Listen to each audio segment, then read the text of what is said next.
Olá! Bom demais? Bem-vindo a mais um Cafézes. Hoje o programa está especialíssimo. Tá curioso? Nossa convidada é pura alegria.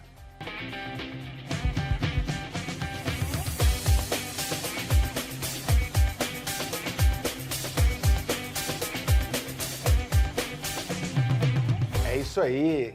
Se você não está alegre, a partir de agora a sua alegria vai radiar com vocês, nossa convidada, personagem desse episódio do Cafézes. Para mim é a Baby, como eu sempre conheci, mas ela tem um nome muito diferente, como é a pessoa Eniale Pollet. Falei certinho? Não. Não! Eniale Pollet. Eniale Pollet, isso. Para todo mundo é a Baby, é minha amiga de muito tempo, minha companheira de algumas jornadas, né, Baby? Já participamos de bastante coisa, de política, de algumas lutas, tudo com bastante alegria, né, Baby? Isso. Tudo com alegria na frente, o para-choque é alegria. A Baby, ela é uma... Vou deixar você se apresentar, que eu acho que é mais fácil.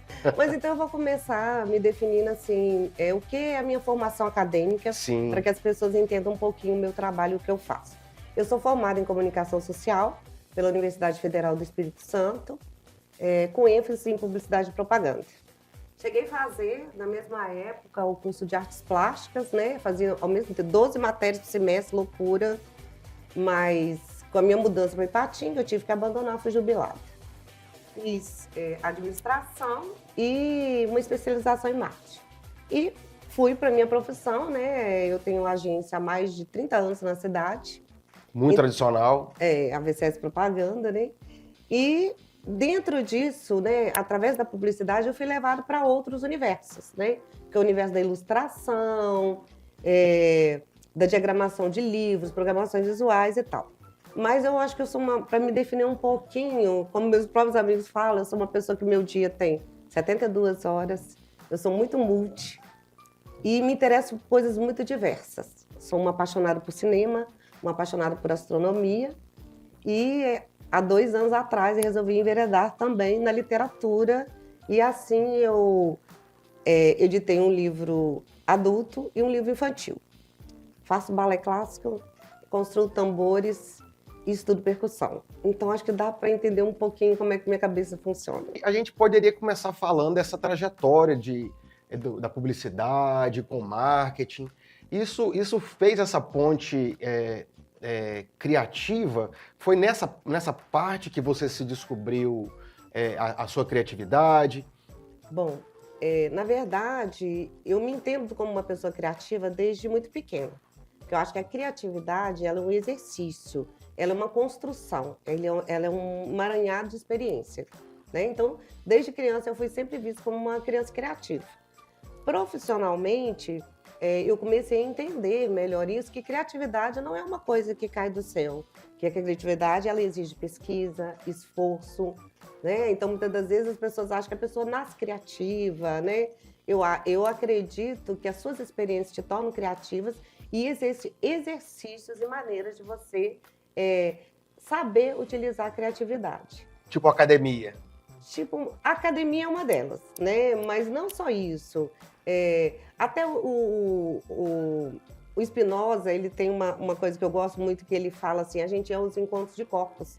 E o que é o encontro de corpos? É como na vida eu vou lidando, encontrando e aprendendo. Então, o encontro de corpos, para mim, é uma relação com as pessoas, a relação com o cinema me tornou uma pessoa mais criativa, a leitura me torna uma pessoa mais criativa, ouvir as pessoas, ir em lugares diferentes. Então, através disso, que eu fui trazendo isso para a publicidade, né? O Nizam, ele costuma dizer que o publicitário brasileiro ele tem que comer torresmo e mastigar lápis. Então, não é só uma coisa que você simplesmente tem um dom de ser criativo. Então, assim, todas essas experiências na minha vida foram levadas para dentro da agência de uma forma profissional. E não de uma forma como arte, que às vezes as pessoas confundem. Publicidade não é arte. Arte é uma outra coisa, né? é uma confusão. Não sei se você já percebeu isso, que as pessoas fazem muito. Ah, você faz arte. Não. Quando eu estou dentro da agência, eu estou fazendo publicidade, eu tenho uma série de normas técnicas que eu tenho que utilizar para atingir meus objetivos. E você usa a arte como ferramenta da publicidade. A arte, no sentido da propaganda, ela é cheia de técnicas, né? Ela é muito cheia de técnicas. Existe o correto e errado e tal. A arte, como a gente entende, né? A arte do artista livre, que ele manifesta pura e simplesmente a sua vontade, é uma coisa muito mais livre. Sim. Mas todos esses elementos a gente traz, mas sempre entendendo que a publicidade, ela tem seus limites, ela não é uma arte livre, tá? E você fez essa trajetória de marketing, você usou a arte para isso muito tempo, e foi nisso tudo que você se descobriu desenhista, escritora? Bom, sim, sem dúvida nenhuma, a publicidade me levou para a arte, de uma forma mais livre, mais solta, né? Esse livro que eu trouxe aqui para você, que é o Gatinho Azul, foi um livro que foi escrito pelo meu companheiro que já faleceu, Teixeira, acho que muitas pessoas conhecem. Foi minha primeira ilustração, talvez a mais difícil, porque ele já tinha falecido e eu tinha que terminar esse livro, né? Foi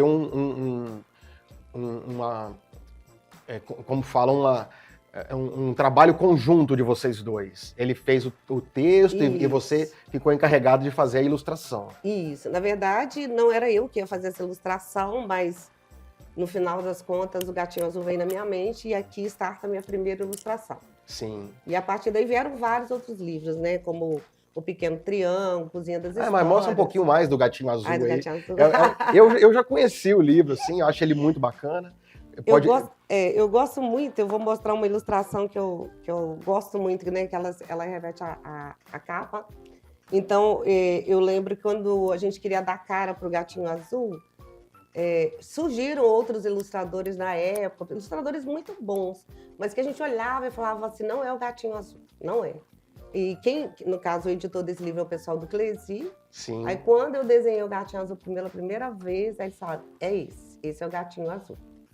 Então, assim, o Teixeira já tinha falecido nessa época, né? A gente só utilizou o texto, ele não teve opinião, mas como ele ia botar foguinho em seu também, Gatinho Azul tinha que ser. Ficou muito legal isso aqui. Muito bacana. E esse livro, esse texto dele, chegou num concurso feito pela Nestlé, ficou entre os 10 melhores textos do Brasil. Não ganhou em primeiro lugar, mas foi entre os 10 melhores pelo júri popular. Ótimo, parabéns, isso aí. Bacana, e muito colorido, né? Essa pegada de cores, você já imaginou, assim, quando vai... É um infantil, né? Sim. E aí você já imaginou a criança recebendo o livro e essas cores? Sim, eu tenho um livro de colometria que eu me pauto muito nele, que é um livro que chama Da Cor à Cor Inexistente, do Israel Pedrosa, que é um livro assim, que me acompanha desde a universidade, e que eu estudo ele muito para a gente ver como lidar essa questão da cor. E realmente, a minha preocupação inicial aqui era fazer cores vivas que chamassem a atenção da criança e desenhos simples. Quando esse livro já foi adotado em algumas escolas, eu recebo vídeos de amigos meus, as crianças reproduzindo, desenhando o Gatinho Azul, porque ele é muito simples. Sim. Então, assim, eu tive toda essa preocupação, apesar de ser meu primeiro livro, e por trazer essa carga da publicidade, saber com qual público eu estou conversando, né? Qual a expectativa deles, então, para mim foi tranquilo, assim, inicialmente, trabalhar isso aí.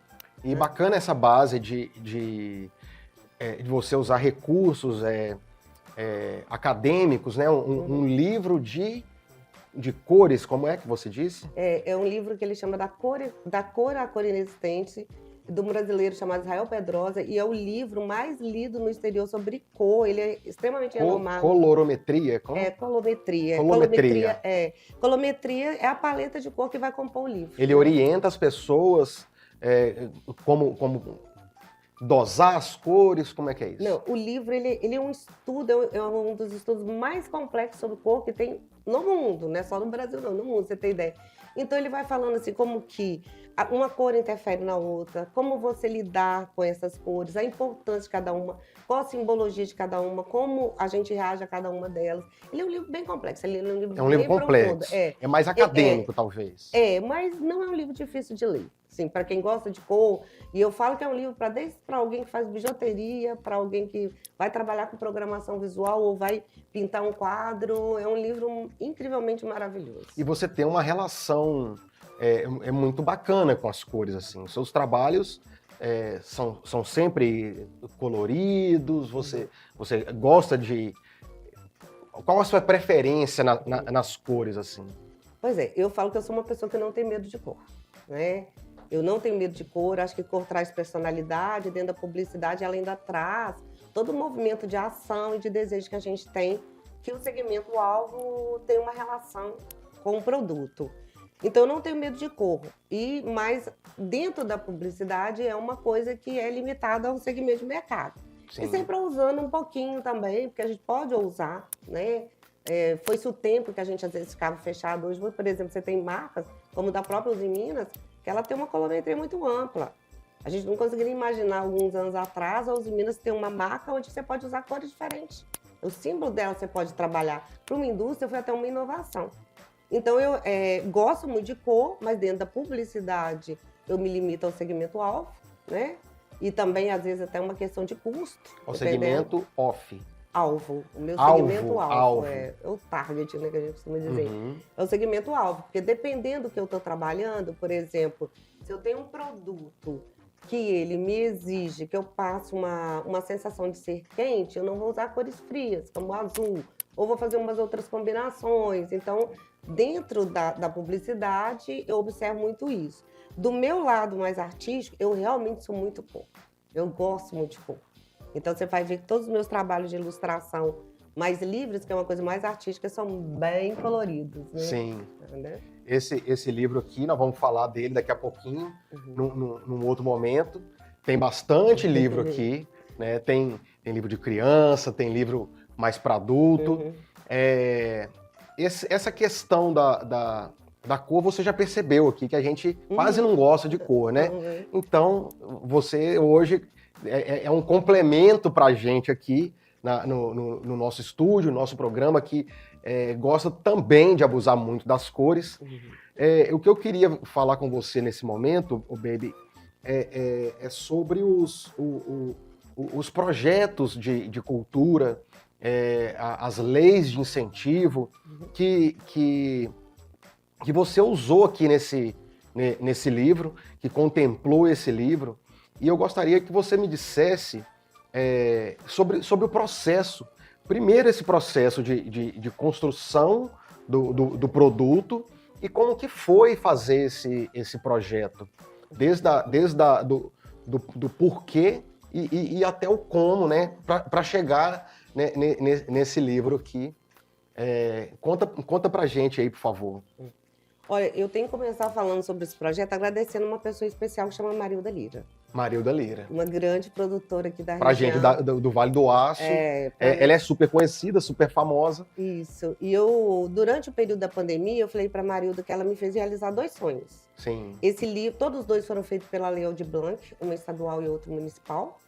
Esses dois livros aqui, eles foram produtos de lei de incentivo. Isso. Esse, no caso, foi municipal e esse foi da estadual.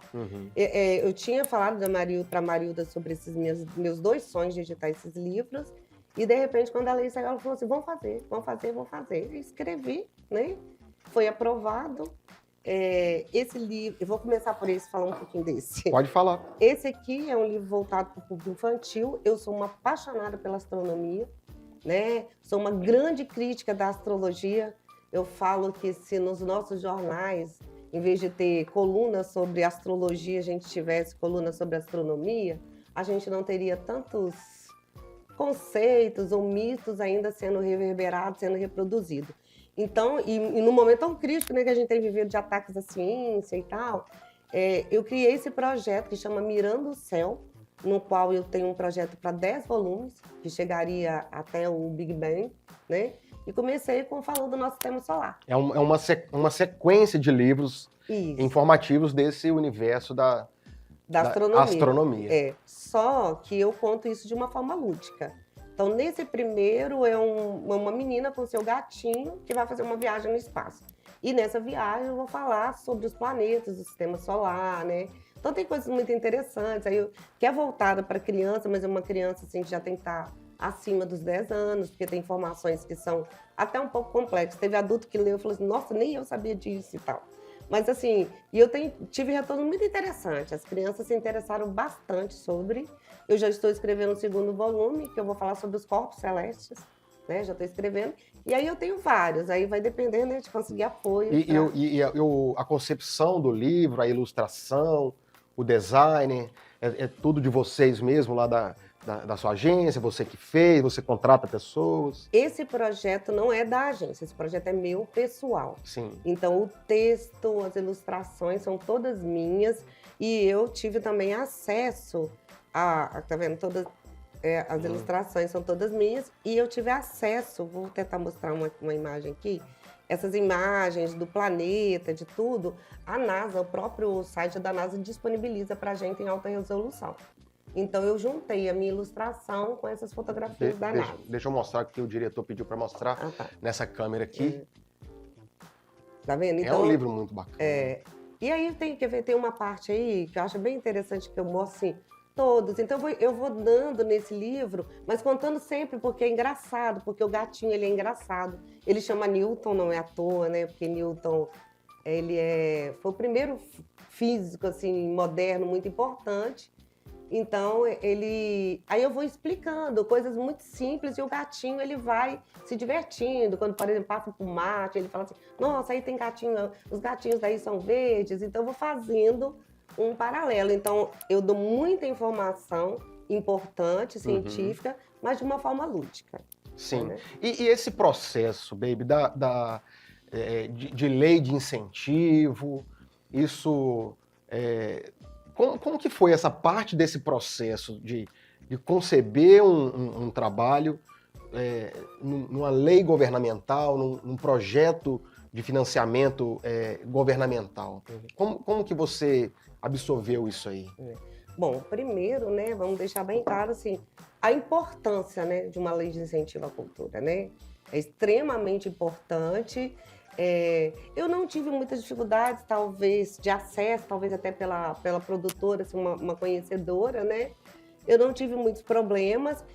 Obviamente que teve, principalmente para esse livro aqui em especial, o valor foi muito pequeno, então não consegui fazer grandes exemplares, porque o valor era muito limitado, mas, de qualquer forma, concretizou o livro. Eu não tive muitos problemas. Meu acesso foi tranquilo, minha prestação de conta foi tranquila. Então... Você teve uma assessora, que foi a Marilda. Sim. E como que você entregou isso para o público? Como que foi a entrega disso? Conforme, né, o nosso projeto, nós produzimos 200 exemplares, eu fiquei com 20 números só. O restante foi distribuído para as escolas municipais, né, do Vale do Aço, ligadas à prefeitura, às bibliotecas municipais. Foi para ter acesso, né? E a gente também, esse projeto envolve também um site que chama Mirando o Céu.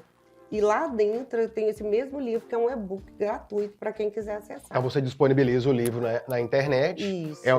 Ele tem ele na íntegra, você vê a capa, tudo. Igual tá aqui. Pode acompanhar. Tem um livrinho, tipo um livrinho eletrônico, tipo um tabletzinho, né? A criança pode baixar e ver ali. Lá no site ele não está nesse sistema de movimentação, porque a gente optou por fazer um PDF, colocar lá até para facilitar a impressão, se a pessoa quiser imprimir, porque eu gosto muito dessa coisa do papel, do livro, nada contra o digital, sou apaixonada pelo digital, só o fato de você poder disponibilizar um livro desse, não é nem para o Brasil, é para o mundo inteiro. Né? Quem quiser ter acesso em língua portuguesa tem acesso. E eu vi um negócio bacana aqui, e isso tem que colocar esse venda proibida, consegue puxar aqui, produção? Ó, venda proibida. Então, edita o livro, disponibiliza nas escolas e ainda tem que colocar um selinho aqui que é um livro gratuito, né? Isso é uma exigência do edital da prefeitura, diferentemente desse. E eu fiz questão de deixar muito grande, porque as pessoas chegam querendo até comprar esse livro. Gente, esse livro eu não posso vender. Nem bonito se eu tivesse, demais. Eu poderia vender, né? É muito charmoso esse aplique de verniz localizado. Verniz localizado É, que fala, né? é. E esse outro livro aí que você trouxe é algo mais diferente. A gente veio até agora na questão infantil e você trouxe um outro livro aí que já dá um salto na idade do leitor aí. Isso. Como diz um amigo meu, "Ó, você tá parecendo a Xuxa do Vale do Aço, hein?" É, porque assim, Mas por que a Xuxa do Vale do Aço? é uma brincadeira, porque esse segundo livro, o Substantivo Próprio, não sei se você quer mostrar ali, ele é Vou um mostrar a capa livro aqui. de contos eróticos para um público adulto, né? Aí ele já trouxe uma outra pegada, aí já não é minha Tem imagens? Tem imagens? Tem, mas são tranquilas, assim, para mostrar que não é problema, não. Que inclusive é um trabalho da Dani Dornelas, uma fotógrafa maravilhosa que a gente tem aqui na cidade. A nossa modelo é a Célis, né? Ela fez um trabalho muito estético. E eu falo assim, ele é um livro mais de contos eróticos, apesar da ficha catalográfica dele estar colocando como um livro pornográfico, digamos assim, mas é uma questão do critério lá da Câmara do Livro. Isso. Você pode ver que são fotos de muito bom gosto, né? Sim. A Dani é maravilhosa nisso aí.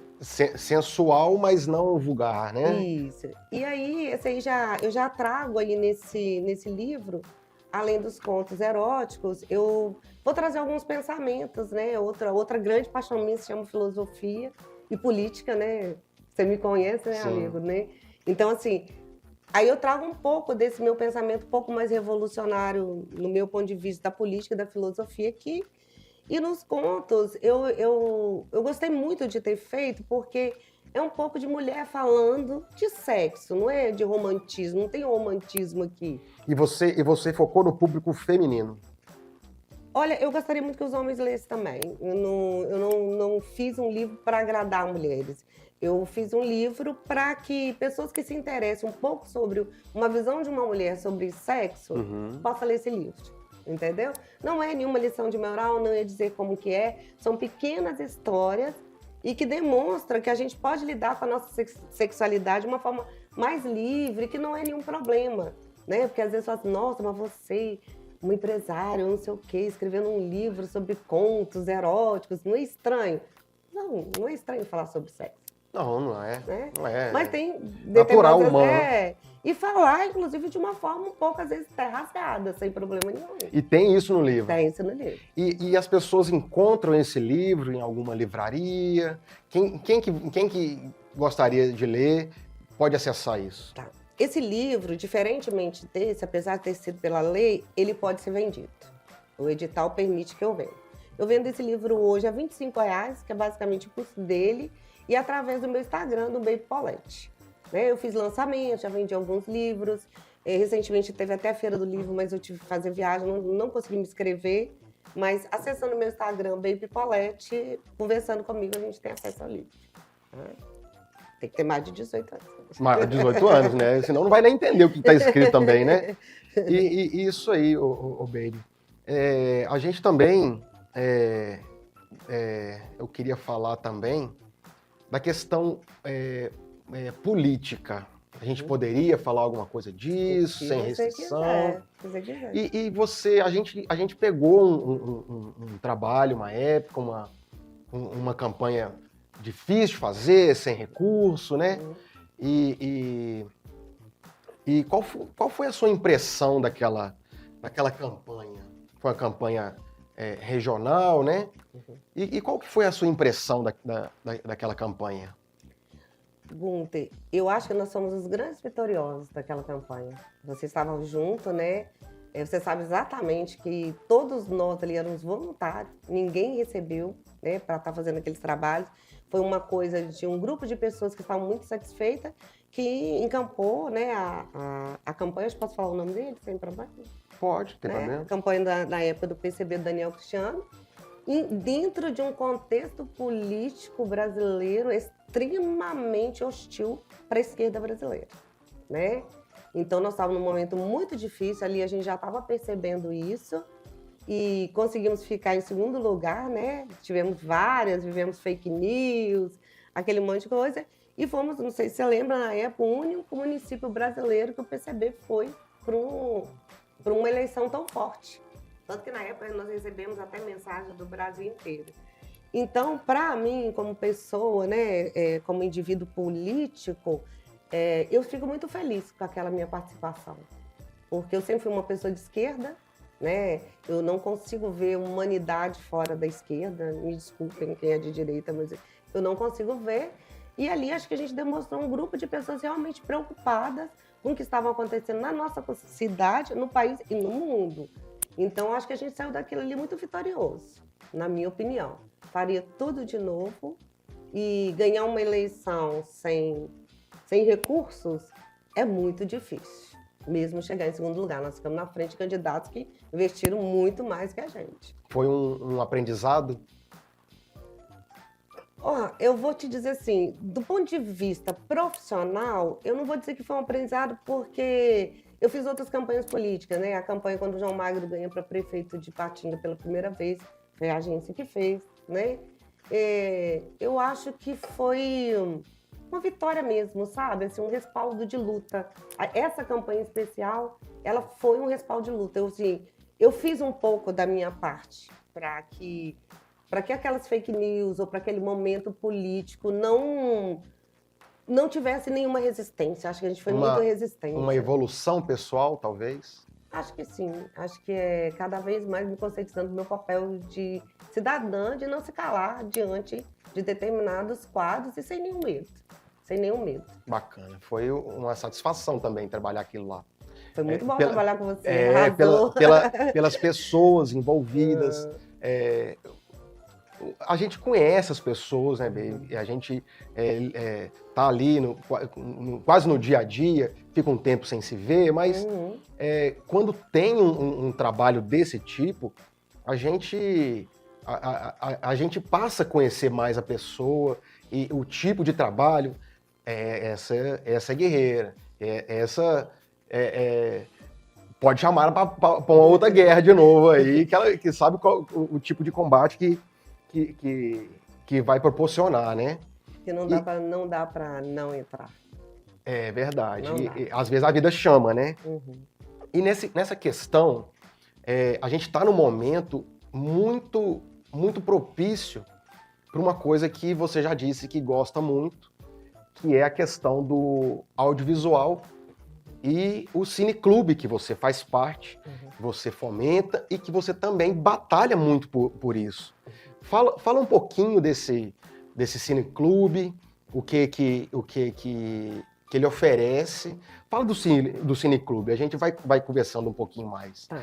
Fala um pouquinho desse cineclube pra gente. O nosso cineclube chama Los Películas. Ele começou há 8 anos atrás.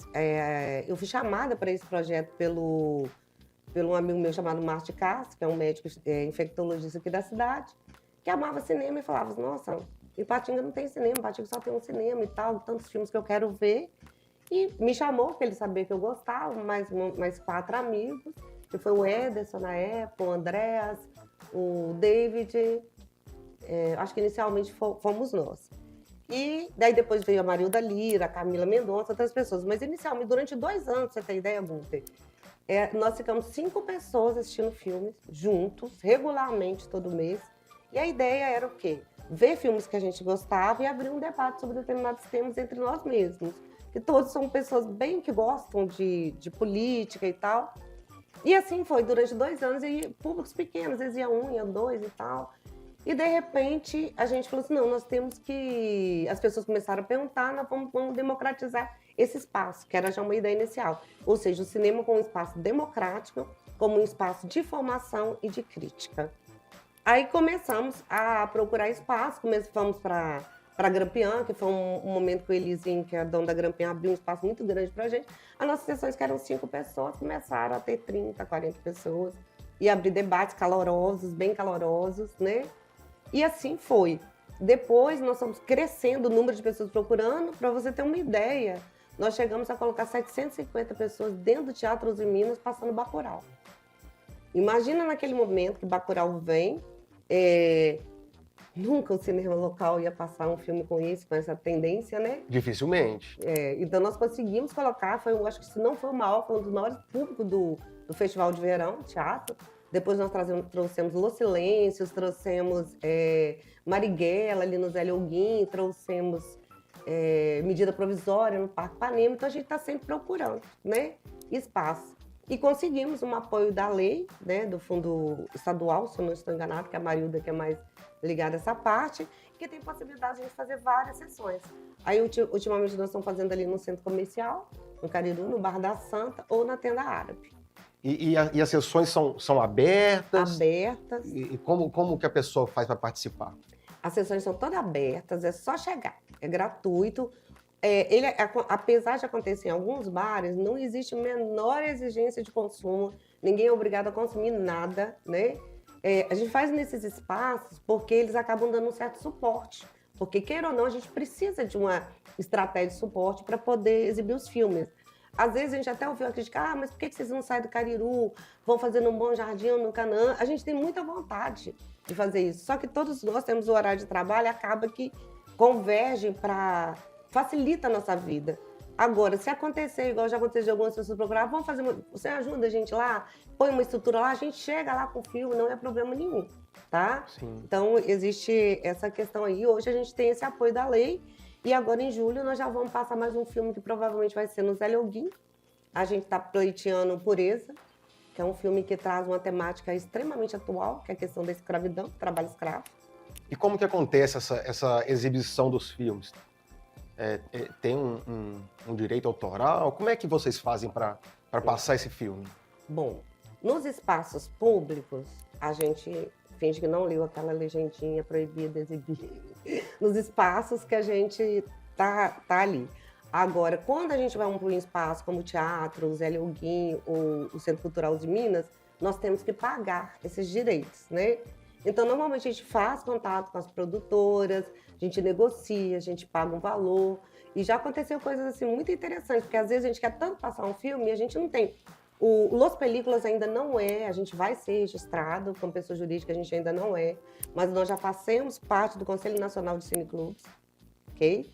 E aí, muitas das vezes nós estamos aqui entre a gente mesmo, que normalmente uma produtora cobra em média aí R$ 1.500, R$ 2.000 para exibição do filme, mais uns R$ 3.000, 4 às vezes até de teatro, só que a gente nunca cobra ingressos. Los Películas tem essa postura de sempre ser gratuito, né? Nós já exibimos filme de mais de 20 países, então, em função disso aí, nós estamos batalhando para se tornar, né, coisa. E aconteceu um fato muito interessante, quando a gente exibiu Marighella, nós fizemos uma vaquinha, mas a coisa aconteceu um pouco mais acima, colocamos para as pessoas que estavam lá, recebemos Pix de todo mundo, cobriu, ainda sobrou uma graninha. Foi verdade, isso aí eu legal. atesto, porque eu fui lá ver o filme, fui muito bem recebido e colaborei depois para ajudar esse movimento. A gente tem algumas salas de cinema, não sei se no shopping tem. Só no shopping. É só no shopping, né? Não tem, Ipatinga não tem mais outro cinema, é só lá, né? Não. E aí fica complicado das pessoas assistirem outros filmes. E quando vocês abriram essa oportunidade de assistir o Marighella ir no cinema, aí a gente pode esperar passar na TV, pode alugar on demand, tem essas questões. Mas eu achei muito bacana isso. E depois ainda rolou um bate-papo. Do debate. O debate, isso é muito legal, isso aí. Então tem que ter mais vezes, tem que ter um apoio, e principalmente um apoio da sociedade. E você acredita que a sociedade é engajada a apoiar essas causas de cineclube? Olha, a gente tem percebido, tá, que tem crescido o apoio, inclusive profissionais oferecendo para a gente sim, seu serviço gratuito, muita gente querendo ajudar, porque existem vários tipos de ajuda, né? Que ela necessariamente não é só uma ajuda financeira.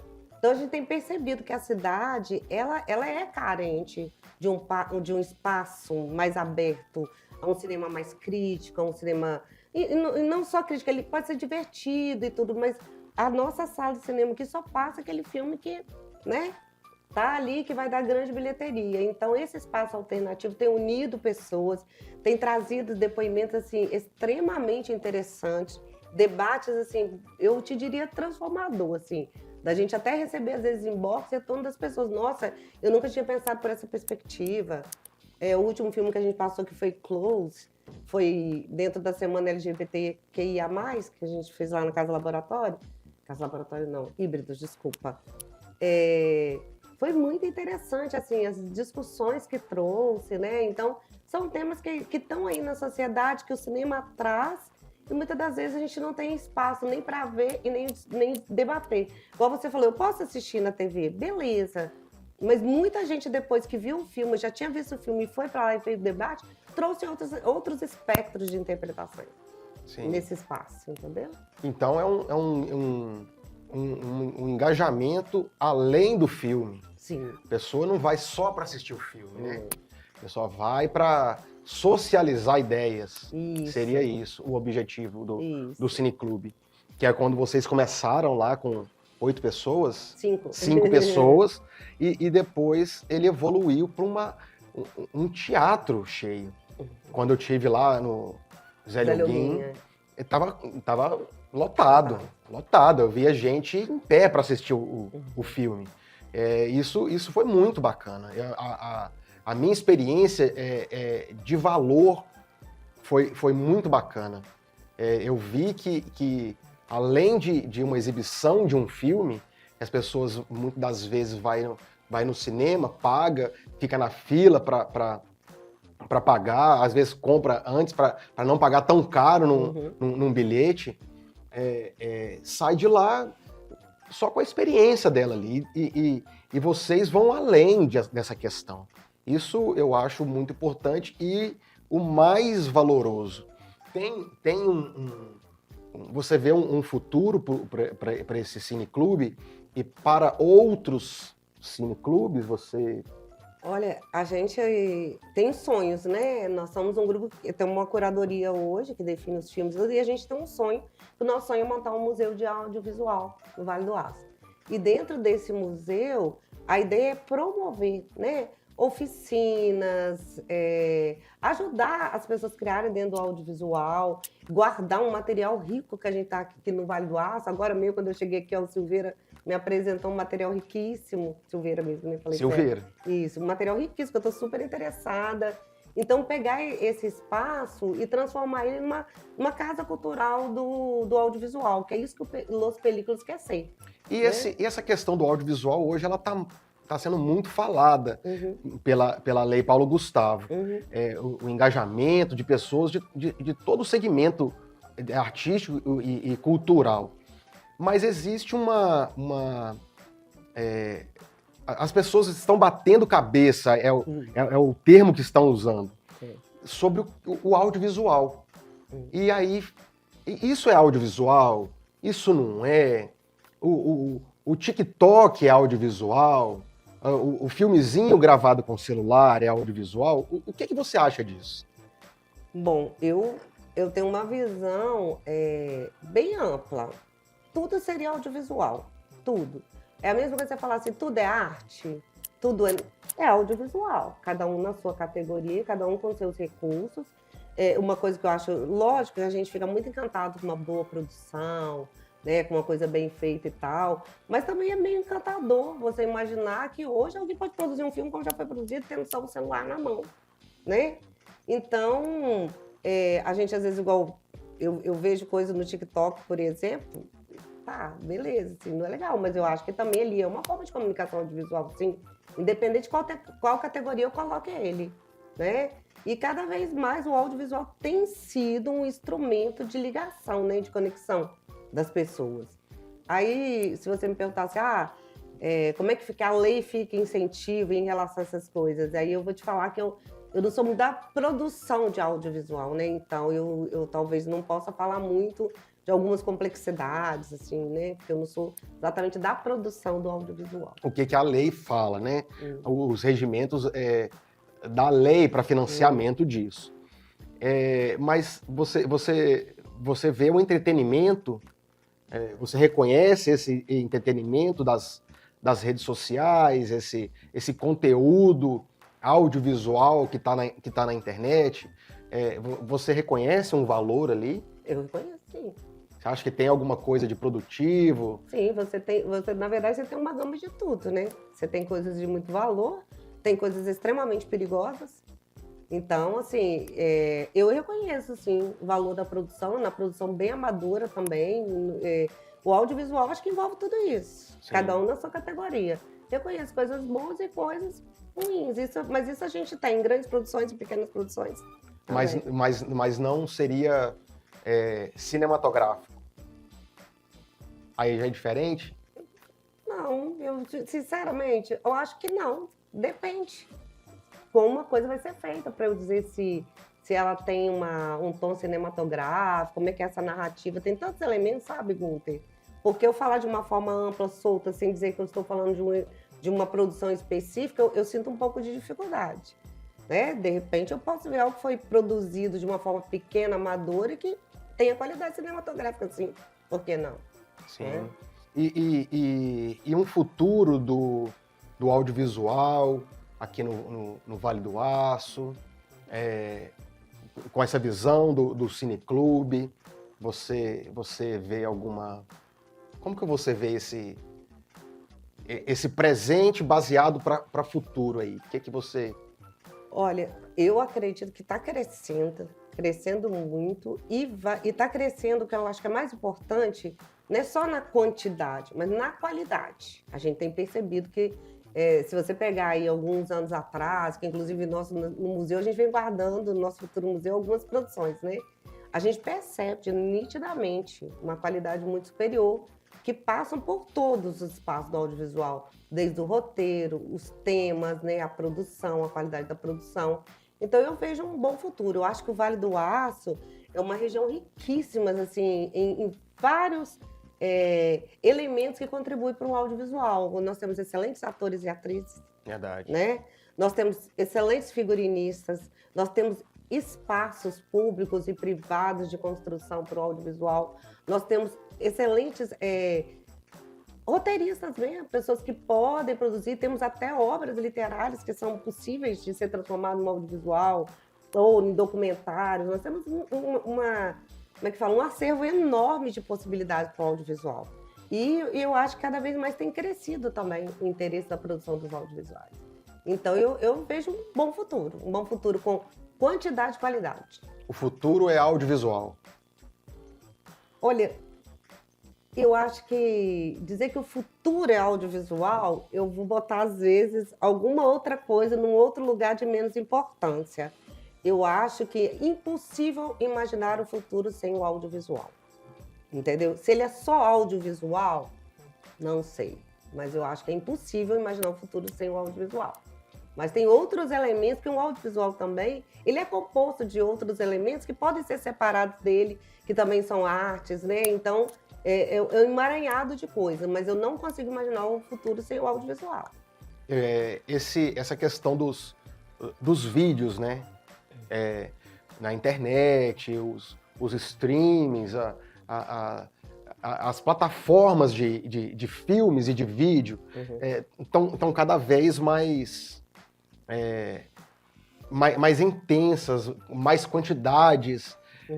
Um que trabalhava só com a imagem estática, hoje você vê mais movimento naquilo tudo, e talvez seria uma maneira de engajamento, de publicidade. O que você vê isso aí? Não, sem dúvida, né? A gente está discutindo a questão do audiovisual, sem dúvida. Isso tudo vai trazer, e o fato da vida, assim, está dinâmica. Talvez eu fique aqui, ó, nos livros, falando, gente, livro também existe e tal, né? Eu tenho um pouco essa pegada, assim, mas obviamente que o audiovisual traz tudo, porque você tem vários, o audiovisual te possibilita mexer com várias sensações, coisa que o livro não te permite. Né? E cada vez mais está sendo explorado. Nós vamos aí ver a questão do metaverso, que já está vindo aí, né? E que ele é todo no audiovisual, né? Então, o futuro é isso, sim, e vai ter todo engajamento, sim. Eu acho que de publicidade de vida mesmo, e até de forma de trabalho, vai estar nesse lugar. Teria alguma coisa que você gostaria de dizer que a gente não disse? Ah, sim. Muitas coisas, né? Assunto para 5 programas. Não, eu só gostaria de falar assim, primeiro, né? Nós já estamos terminando o programa. Não, Não, tem é muito porque, tempo ainda, pode ficar à vontade. não, é porque quando você me falou dessa coisa de falar um pouco sobre criatividade e tal, que era esse momento que a gente tem aqui, e falar um pouco desse trabalho, eu gostaria de falar assim, como que eu também trabalho essas minhas experiências criativas, né? Ah, isso é muito importante. As minhas experiências criativas. Por exemplo, eu fui uma pessoa que determinei que todo ano na minha vida eu gostaria de experimentar coisas que eu nunca fiz. Ir num lugar que eu nunca fui, e não precisa ser em outro país, numa rua de Patinga que eu nunca fui, né? Eu já subi no palco por 5 minutos, quase morri do coração. No palco de que é que você Do foi? teatro. Ah, você se apresentou como atriz um momento. 5 minutos. 5 minutos. 5 minutos. E como é que foi a experiência? Ah, foi incrível. O diretor foi o Claudinei, né? Dentro de um musical que era do Mistura Fina. E eu fazia uma garçonete que ia cobrar lá a conta dos cantores e tal, né? Eu esqueci o nome dele agora, mas depois eu vou lembrar. E ali, na hora que eu subi no palco, que era a Marisa Edith tinha que fazer, no povo sobrou pra mim. Eu falei, não, eu vou viver essa experiência. É incrível, mas treme do pé à cabeça, né? Uma responsabilidade. Então, assim, ter coragem, sabe, de viver essas experiências, eu acho que elas provocam na gente ações criativas. Porque até então eu nunca tinha subido num palco, olhado para uma plateia tão enorme. Eu faço tanta coisa para aquela... Eu faço cenários, eu faço figurino, mas eu nunca estive lá e tive essa sensação. Isso me trouxe uma experiência criativa diferente, né? Quando eu vou lá e falo, Salete, eu tenho 58 anos, Salete, quero fazer balé. Vou fazer balé, vou embora, vou fazer balé. Nunca imaginei na minha vida. Uma coisa dificílima. Então, uma experiência que me traz experiência criativa. E aí você foi fazer balé também. Balé. Eu faço balé. Você faz balé? Balé clássico. Com a Salete. Com a Salete Alguinha, maravilhosa. Aí, por exemplo, eu sempre tive dificuldade na minha vida com musicalidade, com música, né? Sempre foi algo que eu tive muita dificuldade. E, de repente, um dia eu acordo e falo, não, eu quero quebrar isso, eu preciso quebrar isso em mim. Eu preciso abrir essa porta em mim. Aí foi quando eu começo a fazer percussão, através do professor Quero Geleia. Hoje a gente está com um projeto, a gente já não está mais no Bloco Valentina, mas estou fazendo aula, um grupo fazendo aula com o Leandro Cortesão. Não sei se você conhece, excelente músico, baterista. Claro. Maravilhoso, claro. maravilhoso. As aulas estão assim incríveis. E você está fazendo bateria com ele? Não, bateria eu faço com o Ramon. Ramon Soares. É porque o Leandro é baterista. Mas é porque o Leandro entra na pegada de pegar, porque a gente tinha esses instrumentos com tambor, como a gente não pôde mais fazer aula com Geleia, porque era lá em Timóteo, um grupo Sim. de meninas, alguns foram e outros não, nós tínhamos um instrumento chamado tambor, que ficou silenciado. Aí, numa conversa com o Leandro falou, não, então eu vou dar aula para você. Só que o Leandro já traz, enquanto o Geleia trabalha uma coisa mais afro-mineira, que é lindo, muito interessante, o Leandro já traz um conceito de bateria para o tambor. Então a gente tem vivido uma experiência muito legal. Bacana. A gente tá fazendo rock and roll, a gente tá fazendo jazz, a gente tá fazendo blues, a gente tá fazendo samba. Tudo com tambor. Tudo no tambor. Exatamente para o Leandro ser esse baterista incrível que ele é. E aí torna a coisa, o desafio criativo. Uhum. É você criar coisas só com um pequeno instrumento de percussão. Sim. Vários ritmos utilizando pouca coisa. Por exemplo, a gente tem um bumbo, né, da bateria, e eu tô lá no bumbo tambor, de repente o aro vira a caixa da bateria, assim, tem sido uma experiência incrível. E eu também construo tambor, né? Você é consultora de tambor. Foi um ofício que eu aprendi com um Ogan lá de Recife, quando a gente fundou o Baco Mulher em Patinga, né? Aí ele veio para... Nós somos, na época, o primeiro grupo de Baco e Mulher que construiu seus próprios instrumentos. Como que é esse Baco e Mulher? O Baco Mulher é um projeto que vem do Recife, da mestra Joana Cavalcante, que foi criado lá em Recife, na comunidade do Bode, que é um projeto de resistência feminina, né, contra a violência, que foi criado lá devido às condições que aquelas mulheres viviam de violência. A mestra Joana conseguiu fazer, interessante dizer que ela inclusive ganhou, o Encanto do Pina ganhou o Carnaval de Recife. Ela é a única mulher mestra de uma nação, né, de Maracatu, e ganhou o Carnaval agora, esse ano. Sofreu, inclusive, várias questões de violência em relação a isso. Então, esse Baco Mulher é esse movimento de empoderamento feminino através do maracatu. Então, Vários tambores. são as alfaias, que são chamadas de alfaias, e esse grupo só toca maracatu e só toca as músicas que são criadas para o Baque Mulher. Esse movimento vem para Ipatinga graças a Dani Dornelas, a fotógrafa, e a Dani Matos. A Dani parece que conheceu esse movimento, chamou a Dani Matos, foram para o Recife conhecer a mestra Joana. Porque você não abre simplesmente, eu quero montar um Baque Mulher, precisa de uma autorização lá do Baque, né, de Recife. Foram lá, se encantaram com esse trabalho. Eu tinha um sonho de fazer uma coisa tipo musicalidade, que tivesse a ver com empoderamento feminino, mas nem sonhava, não conhecia o projeto.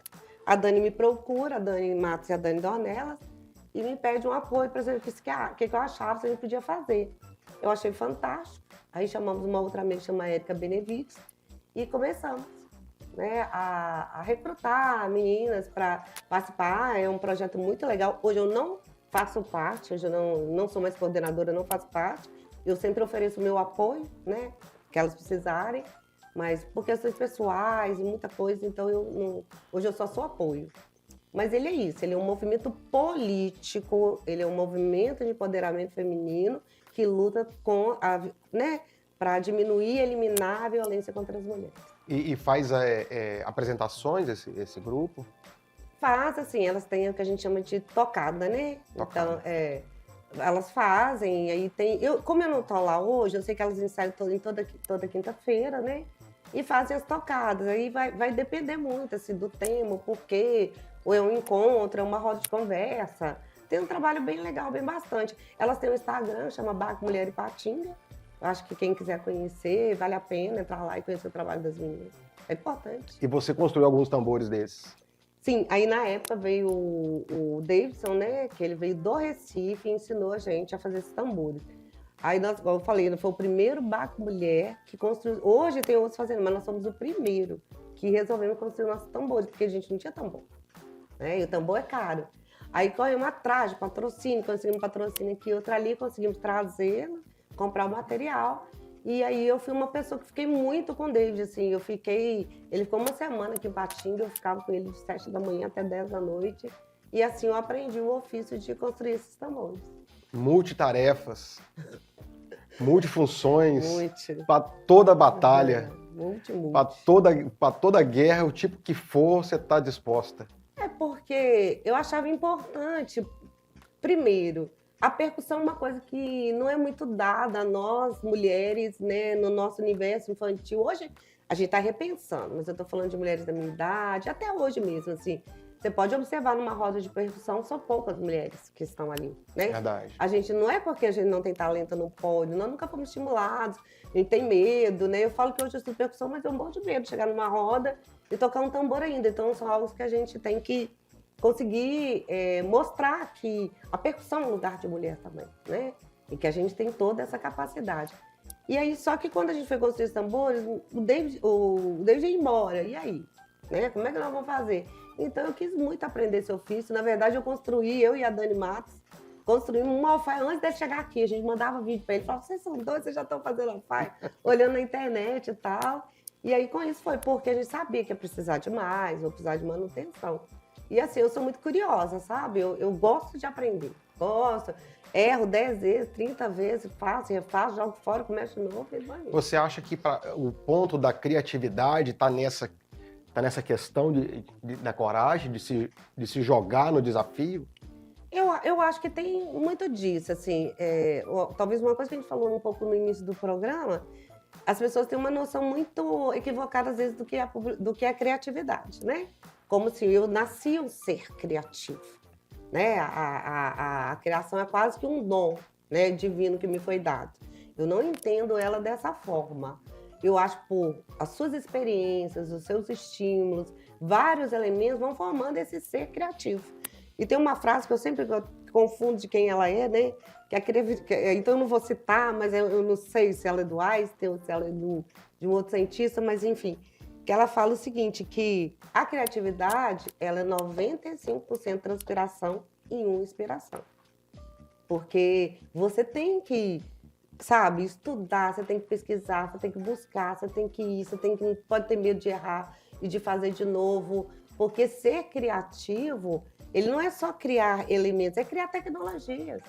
O ser criativo, ele cria maneiras de fazer as coisas de formas diferentes, né? E eu acho que quanto mais a gente entende o processo, o trabalho e os materiais, o ser criativo começa a ser mais respeitoso com o ser humano, com o meio ambiente, com o que ele está usando, com o que eu faço. Então, a criatividade vai sendo exercida através dessas ações que você se provoca para si. Né? Bacana. E um recado para as pessoas que assistem a gente, para dar esse boom criativo. Já falou tudo, né? É a transpiração ali. Você tem uma dica-chave? Olha, eu acho assim, startar a criatividade é não ter medo de ser antropofágico, sabe? De consumir mesmo as coisas. Não ter preguiça. Não existe o ser criativo preguiçoso. Então, você não tem preguiça. Devore tudo que você puder. Da bula do remédio a um livro que você vai precisar de ler 3 vezes para entendê-lo. Ser criativo é você não ter medo de novas experiências, é não ter medo de errar. Então, a minha dica é essa, seja antropofágico, sabe? Eu acho que é uma palavra boa, bonita, gostosa. Antropofágico. Então, assim, eu acho que é um pouco do que... Essa palavra é uma palavra que a Semana de Arte Moderna trouxe pra gente, né? Então, é essa coisa de tudo. O que tá acontecendo na música, o que tá acontecendo lá fora, o que tá rolando aí no grafite. Curiosidade, grafite arte não é arte, deixa eu entender isso, sabe? Procurar por você mesmo. Então, acho que ser criativo, ele vai se montando crítico, sabe? Ser criativo não é só simplesmente fazer uma coisa bonitinha e certinha. Ser criativo é querer transformar as coisas, né? Na minha opinião. Claro, sua Humilde opinião. Não, sua opinião é super válida. Ô, baby, eu vou te agradecer. Eu que agradeço. O papo sensacional. Sair daqui mais criativo, com mais vontade ainda de criar, com mais vontade de fazer coisas. Eu acho que quem vai assistir esse programa, ou quem está assistindo esse programa, também vai pegar esse gancho, vai pegar esse entusiasmo de se jogar. Essa diversidade de coisas que você faz, que você apresenta e dá realmente um entusiasmo na gente. Vou te agradecer, tá? Muito obrigado pela sua presença. Eu tenho que te agradecer. Seu tempo, sua dedicação, seu empenho de vir aqui contar essa história, trazer essas maravilhas para a gente conhecer os seus livros, o conto, bastante coisa que você apresentou desse tempo todo que a gente se conhece. Eu não conhecia tantas coisas, né? Passo a te conhecer um pouquinho mais e te agradeço novamente. Tá? O programa está aberto, o estúdio está aberto para você, sempre que você quiser, que você precisar, conte conosco, tá bom?